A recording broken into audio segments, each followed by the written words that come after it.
Hello and welcome back to ELT Under the Covers. In this video, we are looking at teaching methodology, specifically giving instructions. But first, introductions. I'm Neil of Team Teacher fame, and I'm joined by the industrious instructor, Professor Rich. Raven, Rich Rude. Here we are, instructions. Critical part of teaching. Exactly. And I actually have a great quote from our friend Jeremy Harmer. He says, "The best activity in the world is a waste of time if the student doesn't understand what it is that they are supposed to do." Yeah, obviously. Yeah. I mean, that's it. The instructions is like a keystone, isn't it? It's you can't have the bridge without the keystone. You can't really have any sort of classroom activity going on without instructions, unless it's totally intuitive what everyone should be doing at all times and all students understand that, which is highly unlikely to happen. Maybe what was that? Who was that fella called? Sagata Mitra might disagree with his let's get the teachers out the classroom and let the kids do whatever they want methodology. But I think in general people would agree that instructions are critical, one of maybe the most important things to get right, and often overlooked. So in this video, we are going to look at what I consider some of the best instructions for instructions around, and it comes from Learning Teaching by Jim Scrivener. It's kind of a condensed format, and we're going to go through that and break that down step by step. But first, let's have a look at what you shouldn't do. Settle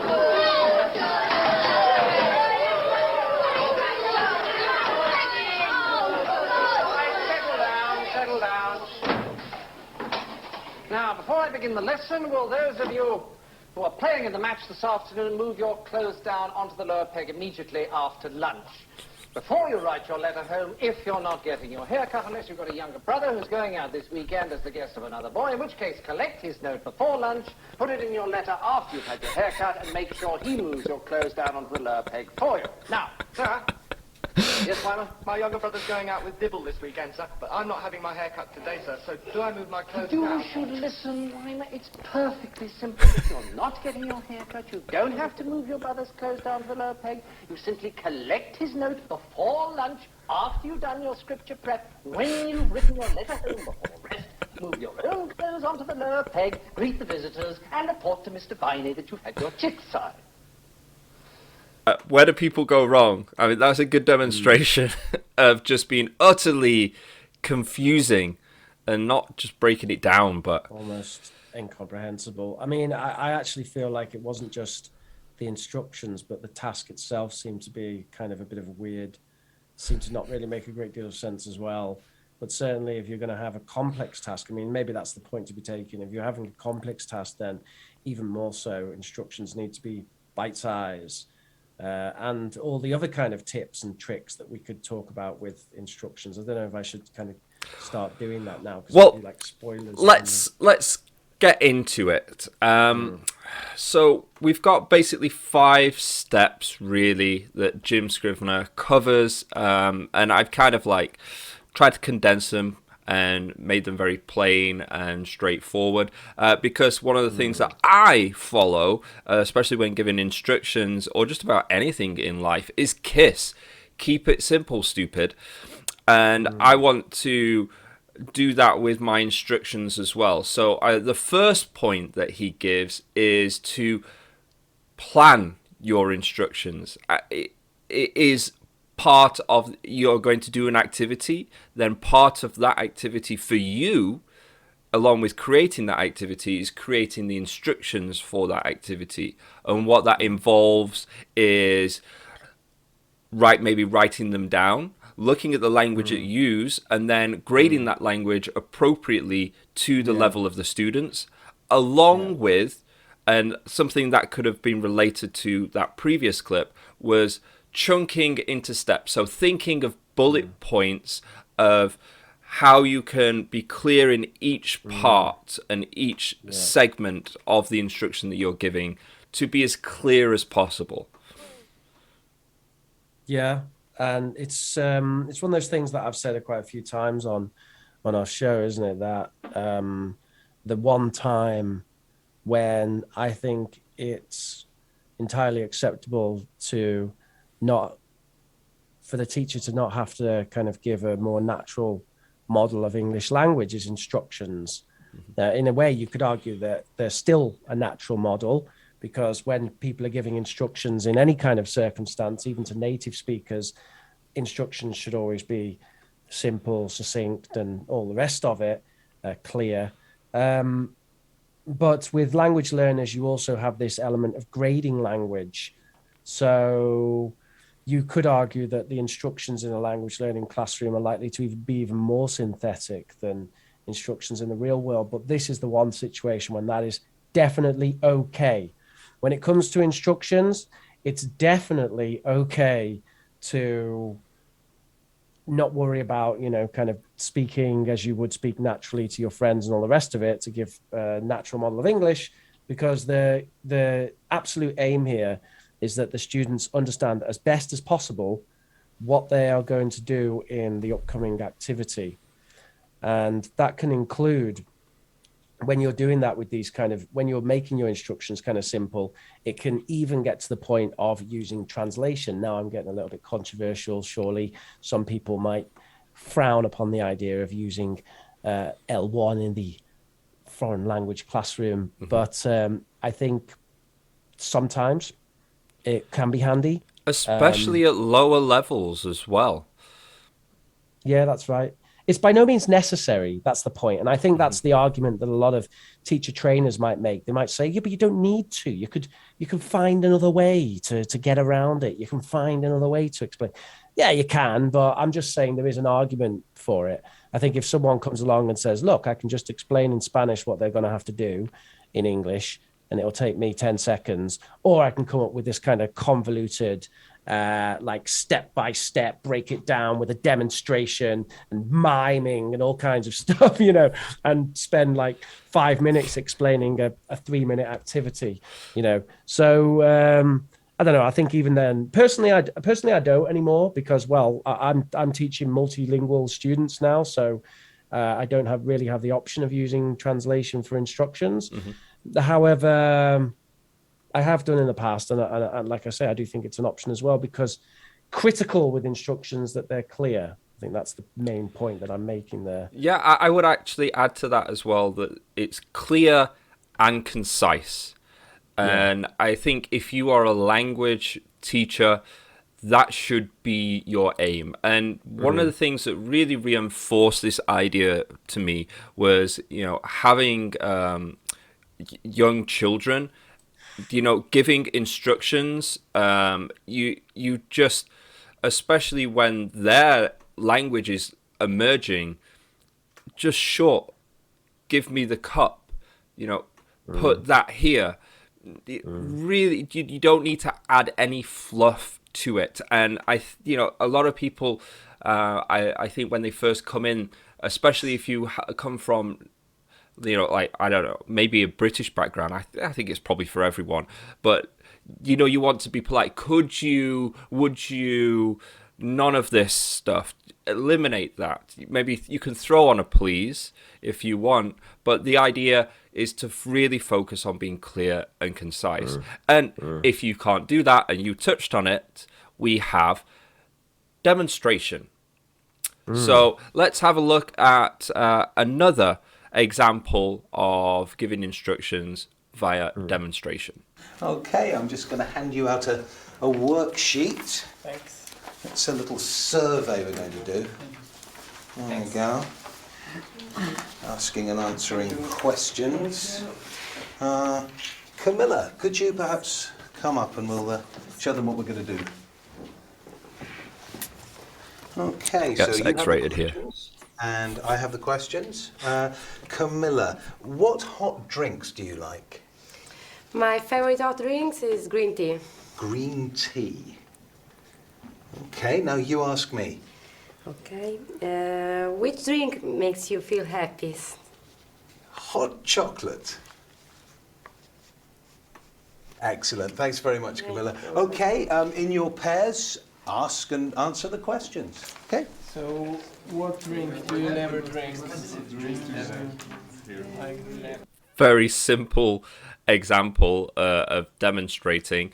Probably, you can get a little bit more involved in that, but that's really, there's kind of two options with demonstrating tasks. You can do it with a student, or you can have two students demonstrate it for you. So, if you pick the two higher level students. Is there anything you want to elaborate with the demonstration about your approach to that? Yeah, I didn't think it was a particularly good example because It was very simple, the task itself was really simple task, wasn't it? Yeah. So, yeah, it's the kind of thing where you could have easily just said, well, right, you're going to ask and answer questions with a partner. I mean, it's even a sheet. It's even got the worksheet. So yeah, I wouldn't have used demonstration for that. I think you're kind of wasting everybody's time. But a better example would be something that, the physical move. The thing is, when she got up, I thought there was going to be some physical movement, because that's the kind of situation when it can be kind of handy to have like a demonstration, right? Like if I've got an activity that involves like trotting around the classroom and doing stuff, like, oh, you got to go over here and get this piece of paper and go back to your table and answer a question and get a stamp from the teacher, and then a different person on the table goes up. So this is a kind of game that I sometimes play. I think it's called grass skirts, and it's where you have these like paper cut into lines, and they pull off one of the lines, and it has like something they have to solve or do on it. But the way they have to do it is one person will go up and get it and pull one off the wall, and then come back to the table and then solve it, and then teacher checks it, and then a different person goes up. So you can see, just from me explaining that now, it can kind of be a complex. I mean, once you see it happen, it's very simple, but as you explain it, it can kind of be a complex activity to explain, especially to students who've never done it before.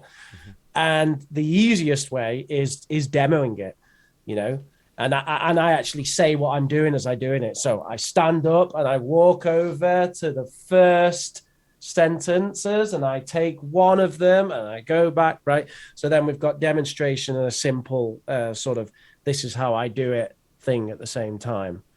That kind of activity, I think, would be better used as a demonstration. Of a demonstration. That's right. Yeah, that would be better used as a demonstration. Yeah.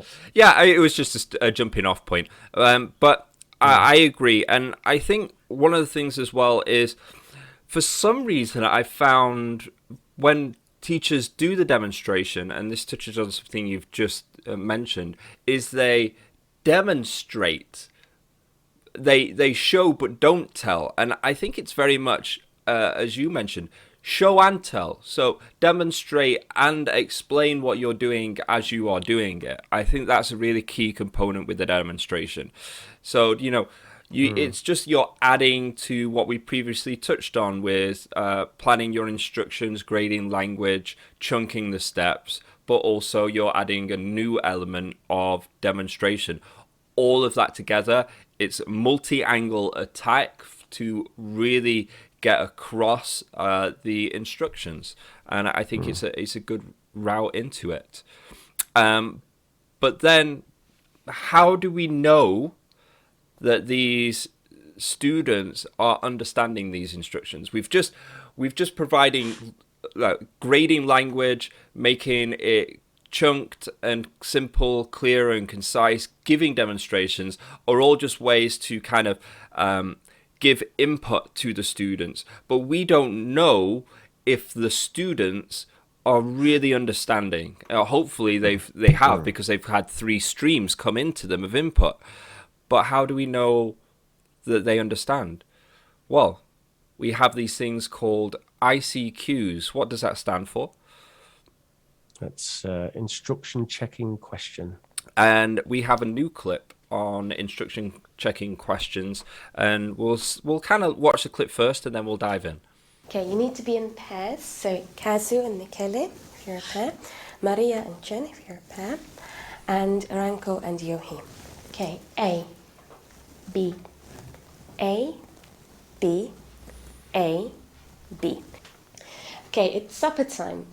And you and your partner, you're at home and you're very, very hungry. Okay? A's, can you put up your hand if you're an A? Good. You can see what's in the fridge. Okay? Keep your paper very, very secret. Don't show your partner. Can you see what's in the fridge? What can you see that's in the fridge? Eggs. Okay, good. And B's, you can see what's in the cupboard. Okay, again, keep it very secret. Don't show your partner.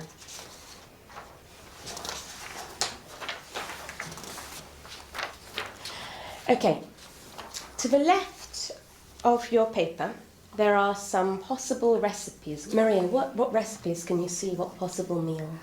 I have spaghetti with tomato and meat sauce and 2 fried eggs and soup. Good. Speaking with your partner, you have to decide on what you're going to eat for supper. Okay? Can you show your piece of paper to your partner? Yeah. No? Keep it very secret. How will you know what's in the fridge or in the cupboard? What can you do? You have to speak to your partner. Off you go. What do you have in your cupboard? 2 fishes, 1 flour, 1 oil, rice, salt, 3 onions, 3 carrots, 3 potatoes. What do you have in the fridge? I have eggs, cheese, fish, meat. ICQs. Why do we use them?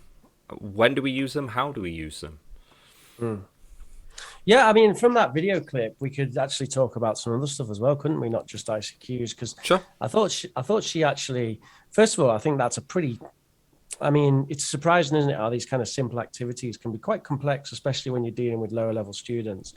And I think she did a pretty good job there of her instructions themselves. I thought, you know, she took her time with it and she demonstrated this, that, or she explained this, that, and the other in a simple and concise way. I actually wonder if there was something that was missing there, and maybe I actually misunderstood the task a little bit, because what I thought was the idea is it's like, ooh, wouldn't it be nice if we could cook shepherd's pie? Well, I've got potatoes and mince. Have you got, you know, tomatoes and salt, you know, or something like that? That's what I thought it was going to be. But if we actually look at what those students did, what they said was, what's in the fridge? This. What's in the cupboard? This. And it's kind of like, if that's the purpose of the activity, then why not just prompt them the question? You know, just say, right, just ask them what's in the fridge and they'll tell you, and then you've got to remember it and make dishes with it. It doesn't seem like that's the activity to me. I think it's supposed to be you kind of choose a dish and then see whether you can make it. So there was something missing from her, and it's a shame, because I thought her explanation, I thought she was doing really well with the instructions and everything. But then I kind of feel like, yeah, that sort of restraint of it wasn't quite there. Well, I feel like they so probably maybe- could have been a maybe she has little bit more as to what she wanted in the end. But I think one of the things as well is when you kind of give these tasks and they go out of your hand, then students often approach them in their own ways. So the students true. at the end, they might have wanted to find out what each other have first before they decide on the recipe, whereas some would be like, well, I've got this, do you have this? Because their goal is to do a particular recipe rather than to decide what they have find out what they have first and then do the recipe. So that's kind of why instructions are important, because if you want them to approach a task a certain way, you really have to add those steps in and check that they're following those steps, because the more open you have it, the more interpretation you have. Yeah, I would have been tempted to put them back to back, to kind of emphasize that thing about the secret as well, because it's true. Yeah, if you kind of go, it's a secret, they might get the idea, but sometimes you get someone who just falls asleep a little bit, and all it takes is, you know, one person to go, here's what I've got, and that's the end of the activity, isn't it? That really just totally kills it. So, but if you put them back to back, then they sort of get the idea then, because back to back, how do you show someone what you've got then? You know, so you just tell them, can't you? Just say, right, everyone, sit back to back. Okay, you turn your seat round, and then you've got that obvious kind of, this is a secret element ready to go. Now, as for the ICQs, I think she just asked like 2 there at the end, didn't she? Yeah, there was just 2. And I think, and one of them was, can you, what did she say? She said, can you what was it? Can you show your partner your sheet, or how? I can't remember how something she worded like that. it. But I remember that she worded it with "can you," and the way that she said it, it almost sounded like a request to me. It's like she was asking them to do it. Okay, can you show your partner your sheet now? And it's like, what if someone took it as a request and they went, okay? Maybe it would have been better to say, you know, let me think. Do you show your partner?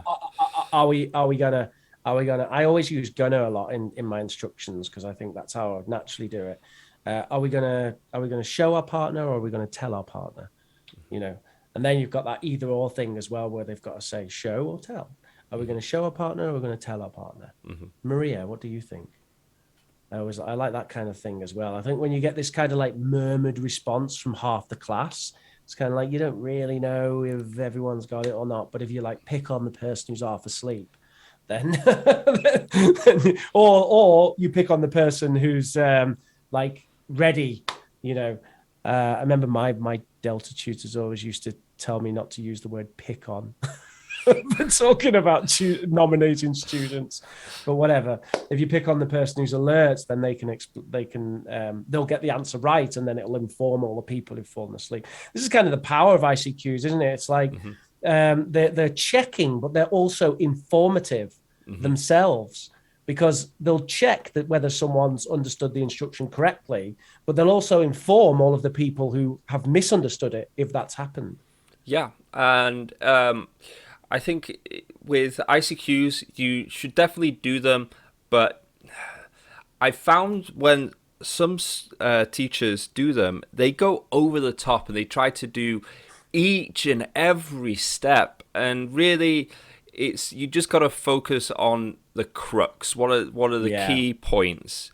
Otherwise these instructions start being as long as the activities. Yeah, exactly. Well, it should be based on your anticipation of what the students are likely to misunderstand, shouldn't it? And I think absolutely with that kind of secret sheet activity, then 100% you want to really nail in the fact that they can't show their partner the sheet, and that they're going to be communicating in order to find out the sort of answers to that. Yeah, those are some fantastic points. So ICQs are one way that we get feedback onto if students understand. I've just got a couple more bugbears to mention with ICQs. Actually, sure, since go ahead. Kind of saying about that, yeah. So one of them I really hate, and a teacher trainer actually told me to do this once. Who was actually grading me as well as part of a thing. So it was kind of annoying, because I sort of had to nod my head and go, oh yeah, I'll take that on board, even though I don't think it makes any sense. Which is that they were basically saying that the answer to ICQs should be obvious. So, you know, they were actually proposing, and I think they gave it as an example. They said, like, you know, are we going to write with a pen or a banana? You know, are we going to write on our faces, or are we going to write on the exercise sheet? Like, you know, that kind of stuff. That doesn't make sense. And I really, Well, yeah, I kind of understand what they're getting from. I mean, my examples there weren't very good ones, but if I give a different example, which would be like in her activity, maybe you would say like, you know, are we going to keep our sheet a secret, or are we going to rip it up and put it in the bin, you know, or something like that, right? But it doesn't make sense to me because it doesn't check anything. Yeah. All you're doing is you're repeating the instruction basically, because you're giving an obviously wrong answer and the correct answer. So it's pretty much a rhetorical question. We know what the answer is by the time you said it. So if you're going to do that, why not just repeat the instruction? Just say, it's a secret, not, so is it a secret or am I a banana? The only pushback I would give on that would be that there's a certain amount of ownership that the students would get. It's basically you're getting the students to tell you what the instructions are rather than you telling them. So it's kind of like then noting it down in their notebook, but verbally. So I can understand that point. I don't agree with you. But then we can do that. We can get the students to tell us that exactly. Yeah. Because you know, you can do stuff like so, you know, Jose, with our paper, we're going to keep it a secret, right, or whatever, right? You know, you can get the students to, if that's what you want, if you want the students to tell you the instructions.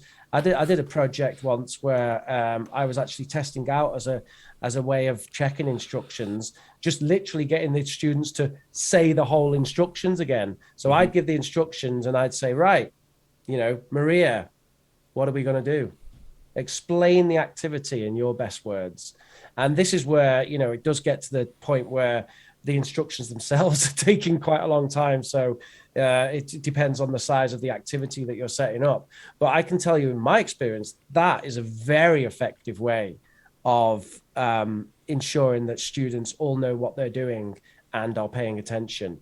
Because if they know that you're going to, like, in my words, pick on someone to re-explain the instructions, then they're damn well going to pay attention when you're giving instructions. So that one actually really works for me, you know, but it's kind of like, oh, it's not the, no, I want to say, is it a secret or is it a banana or whatever? But yeah, there's other ways. There's more than one way to skin a cat, isn't there? Another bugbear with instruction ICQs is, do I have another bugbear with ICQs? Oh no, I just wanted to agree with what you were saying about like too many ICQs. You know, it's like you were saying, what's the point in checking the instructions of obvious stuff, you know, such as, you know, are we going to be sat next to our partner? Or are we going to be scratching our armpits, you know, or whatever? Like, there's no point.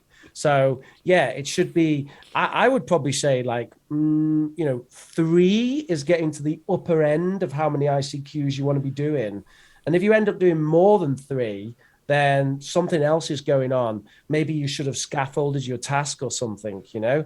Maybe you should have got like done it treated it as like a 3-part task or something, rather than having this super complex task that needs like 7 ICQs. So I agree with you. You don't want to be taking up too much room with it.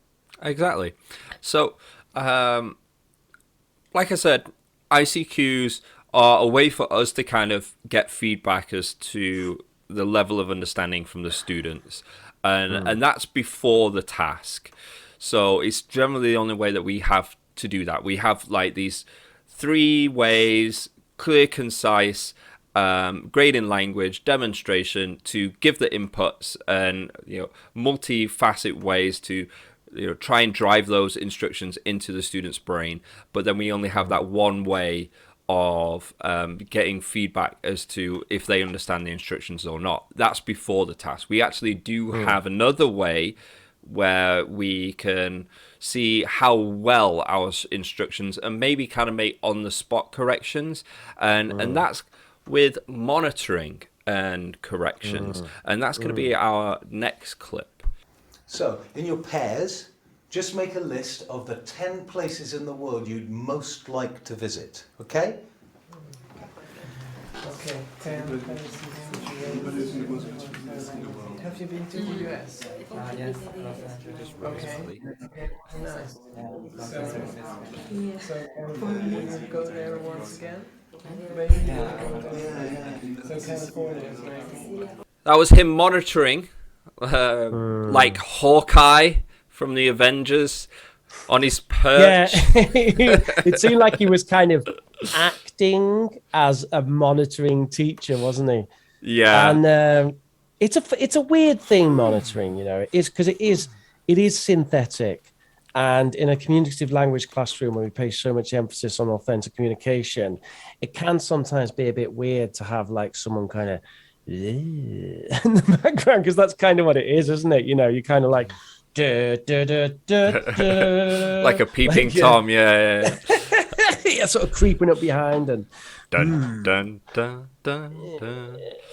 Yeah. So yeah, and it is kind of like that. And some teachers kind of are better at doing it naturally, and some people are not so good. And I've had actually people tell me both things, and I think I probably monitor in the same way in both of those observed classes. But I've had someone say, "Oh yeah, I don't know, it seems a bit weird the way you monitor," and I've had someone else say, "Oh, it's so natural and unintrusive the way you monitor."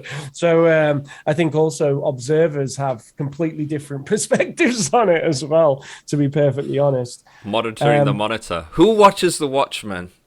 Yeah. And I know one of the things that gets mentioned a lot about monitors is how it can appear as though the teacher's doing nothing, which I guess is why we got all that, the array of facial expressions while he was monitoring.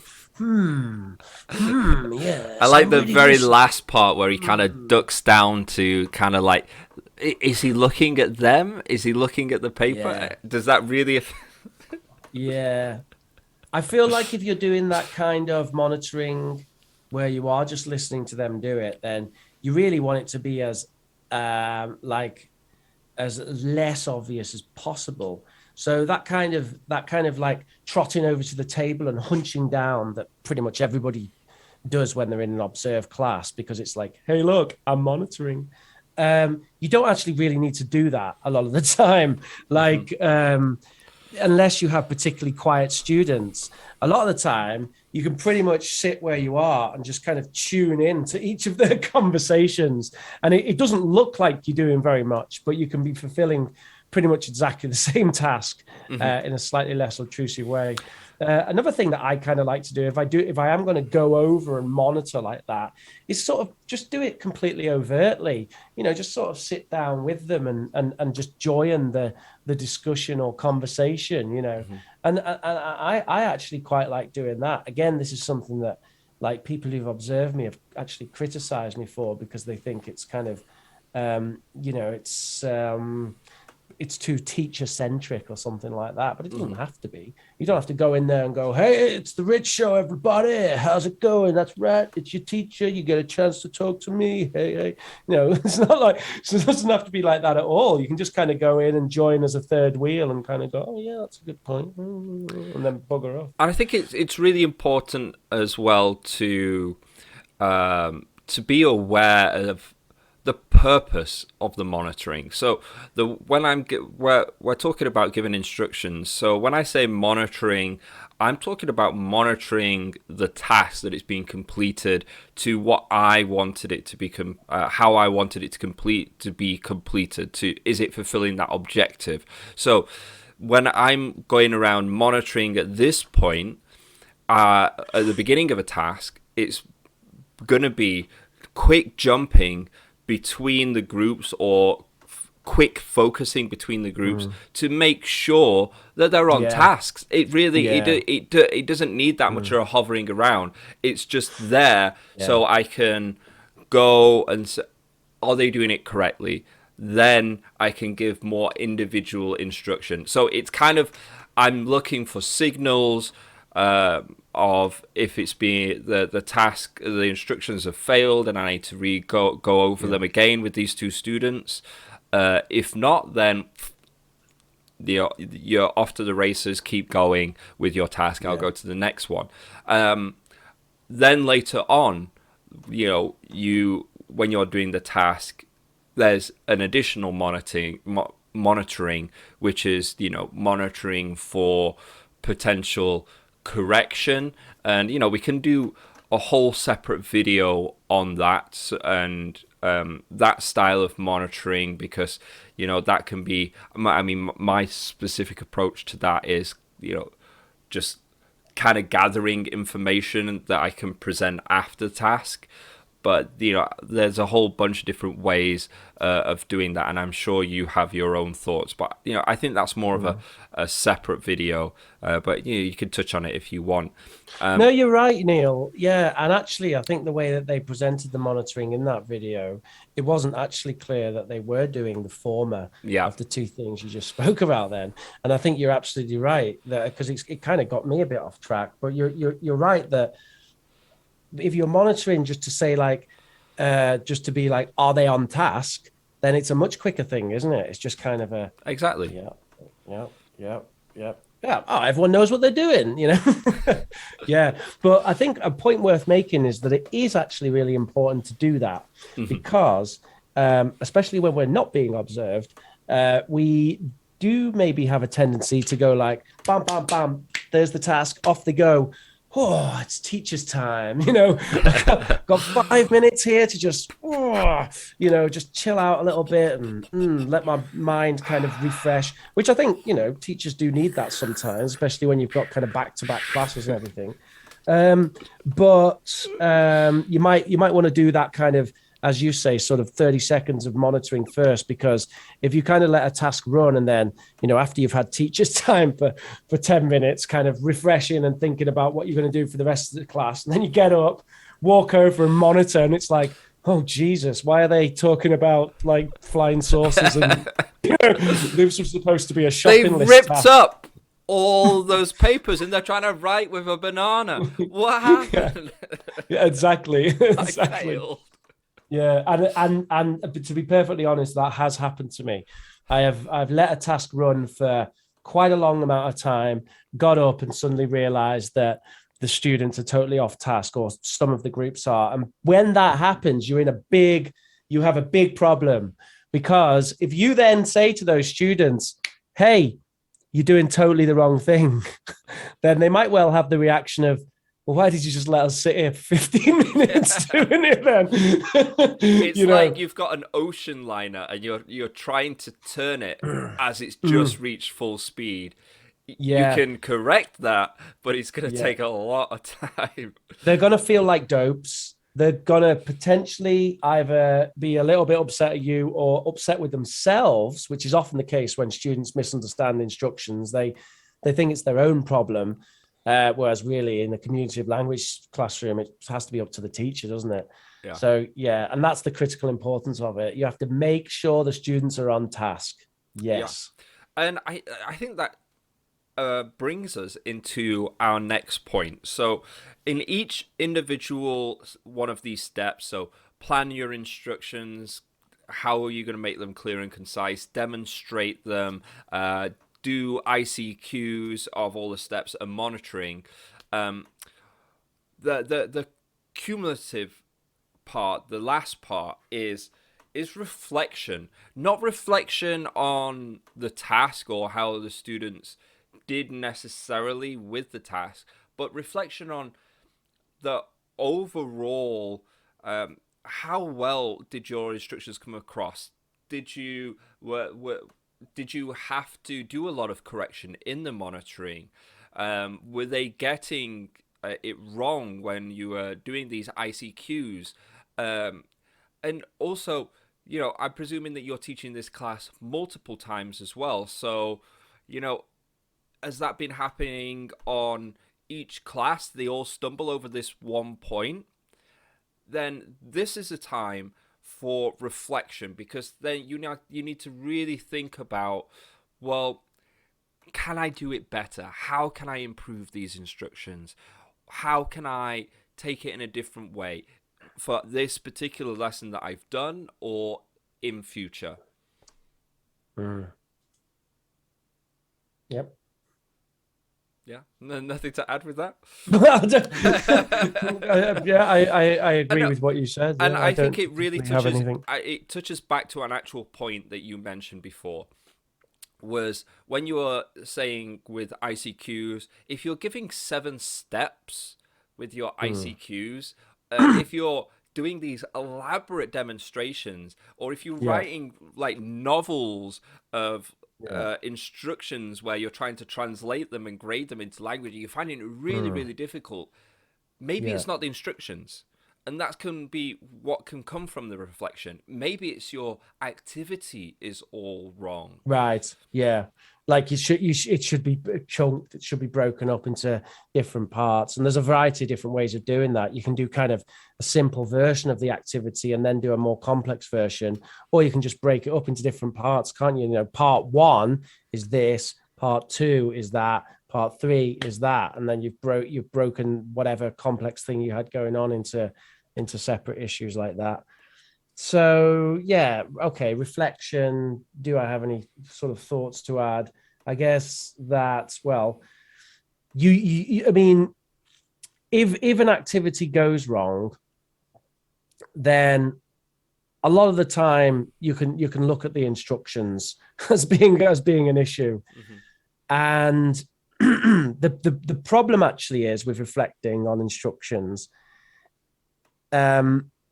it's always very clear to me when I've been in an observed class, someone's watched me, something goes wrong, and then I do my reflection straight away and write it down and stuff.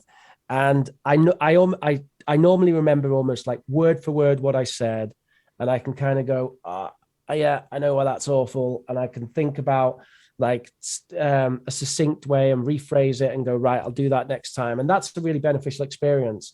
But what I find is that when you're doing that outside of an observed environment, as in, let's just say it's one of your day-to-day classes, an activity goes horribly wrong, and you kind of have a think about it and go, oh, bloody hell, it was those instructions, wasn't it? You know, maybe because of the pressure isn't there, or the environment's not there that observation brings. It's a lot harder for me anyway to kind of remember what I said and why it didn't work, you know. And I guess in a way, what I'm saying here is kind of I'm just making a note of sort of the value of observed classes.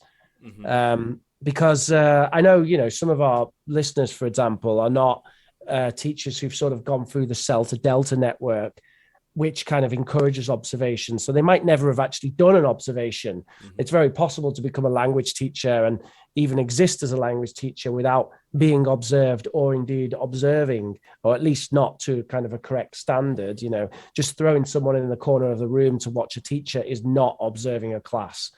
You need a task, you need something to complete, you need things going on. But yeah, there is a value to observing, and observing kind of a culture of classroom observation, I think, goes hand in hand with reflection, because it really, there's something about that psychological kind of pressure of having a peer in the room that just kind of switches you on a bit more, and means that then when you come to reflect, you can have some kind of very useful insights which are more likely to stick with you.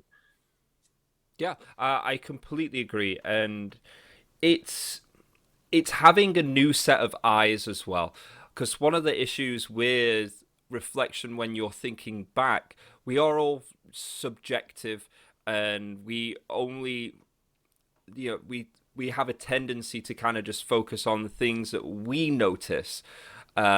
And when we're doing that with memory, it can be very convoluted. So, you know, you can write it down, and after you've done the task, and I would advise to do that as soon as you possibly can, so it's fresh. Observation is the best, but I'll also throw in as well, if it's possible, to record yourself, record your classes, video, audio even, and give it a listen back, because, you know, it takes it outside of yourself, and you cannot be your own observer. Or you could even, if you can get the video, throw it up on YouTube, send us a link, leave us a comment below, and, you know, we'll take a look, and we'll give you some feedback, you know, just from our perspective. And remember, with all of this stuff, there's no right or wrong way per se. It's just, you know, what's a better way for achieving the task? Is there another way to kind of streamline that? It's there's no ego there. It really is just trying to make your job easier and make it easier for students to learn. There's nothing really good or bad to it. It's just a process of evolution, you know? Yeah. Yeah, I mean, I feel like there's a whole load that we could say about recording classes. It's an incredibly beneficial and informative activity, particularly for instruction checking, actually, because again, that's one of those things where you can then watch the video, hear yourself giving the instructions, and just go, bloody hell, what was that all about, you know? And that's a realization which is going to come to you, you know, much easier from that third person perspective, the perspective of the student, than any kind of, you know, just relying on memory that you might do. Exactly. And it actually leads into a good plug for the continuation of this methodology video. We are going to do a react shortly after this video, and I'll make sure to put a link to it below, where we are reacting to a video of someone teaching, and they have more of a focus on instructions, so we can kind of apply all that we've talked about in this methodology of giving instructions video to that to this live demonstration class, and you can watch, observe, and, you know, see how this person improves. But what I'll do now is I'll just give you a quick summary of everything that we've covered from Scrivener, and then we'll have some final thoughts from the professor, instructor person. So those 5 steps. 1, really plan your instructions, write them down.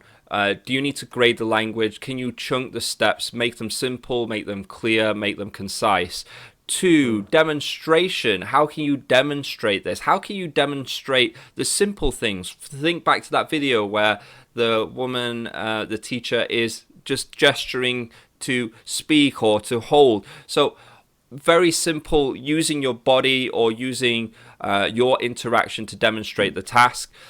Also, ICQ, so asking those instruction checking questions. So pick those key points from your instructions that you want to double check and make sure that the students understand, and what questions can you ask to really, you know, go over the crux and make sure you nail that task that you want them to do. And also monitoring, not so much monitoring for correction, but monitoring to make sure that the task and the instructions for that task are being followed and the activity is going well, and you don't need to adjust or kind of reteach any of those instructions. So those are those 5 simple steps. Yeah. And over to you now, Professor Rich, for your final thoughts with instructions. I think that was a really nice rundown there, Neil. I think that was a pretty good summary of the points that we covered.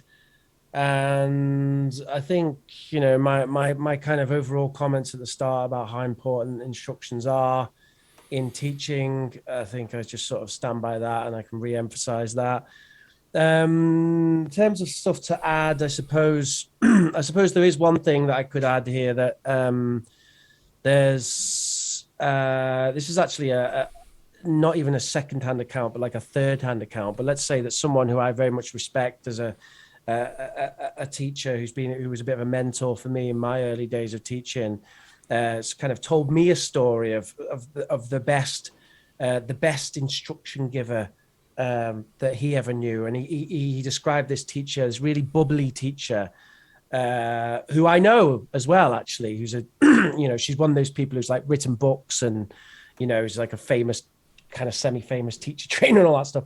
But she's a really bubbly character, and she's really friendly and happy, and she's really smiley and down to earth. But when she gives instructions, she just goes deadly serious. This is how he described it. It's like her face just drops and she's totally serious. And it's like there's like this silence in the air, and she's like, okay. So we're going to, and it's like you can feel the kind of this moment, no playing now, listen to these instructions. Mm-hmm.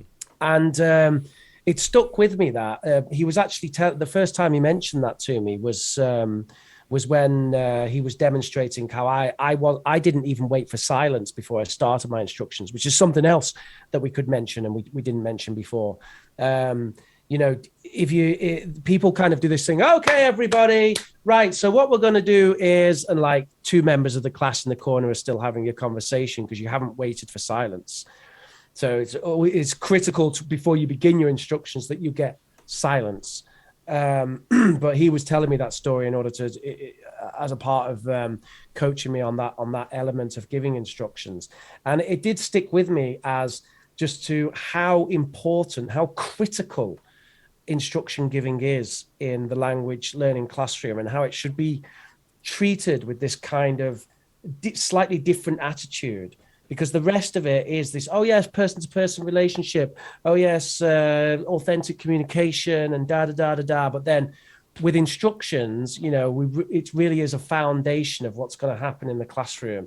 And, we can't just mess around with it, because if the instructions start to go wrong, then it's like everything becomes a big mess, doesn't it? It's things start to fall apart, and people do the wrong activity for 10 minutes, and this person gets confused, and you get this kind of frustration cycle of the students getting confused and the teacher getting flustered trying to explain things, and the whole thing just falls to bits, doesn't it? So I guess that's why I previously described it as the keystone to the bridge of language teaching. Yeah, I really agree, and can't emphasize enough how important instructions are, and how I feel they're a bit of the Cinderella of the lesson planning, because they are absolutely fundamental, and if you get them wrong, everything goes wrong after.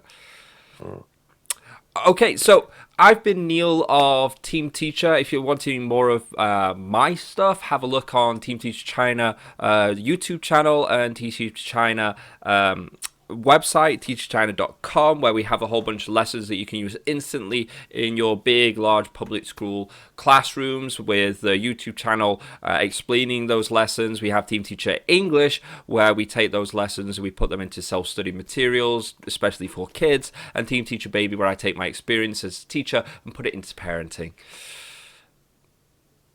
and reach. And you can check out youtube.com/Professor Rich to see some examples of me teaching stuff. In addition, you can check out my games channel, which is currently in the midst of, if you're into PC gaming, I'm a PC gaming enthusiast, and I do commentary on indie games and reviews, previews, and gaming news.